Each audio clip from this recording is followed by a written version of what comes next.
dal leen ak jàmm mbokk internet yi nuyu suivre ginnaaw nag jamono ji ñuy wax ak yéen coow li nga xam ne moo am assemblée nationale bokk kii di président Ousmane Sonko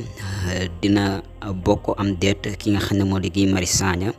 daal di yëkkati ay kàddu nag di xam ne nag gars yi xam nañ bu baax a baax li ñu bëgg def mooy rek éliminer kii di président Ousmane Sonko waaye lu ni mel nag kenn du ko nangu fii si sunum réew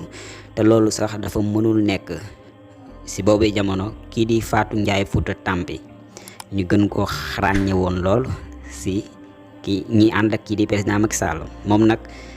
daal di ne samp ab ndëndëm ne dafay bokk si élection yi nga xam ne moo di ñëw waaw kon daal jongante bi war a am si diggante élection 2024 narul yomb ndax Fouta Tampi nee na dafay bokk si élection yi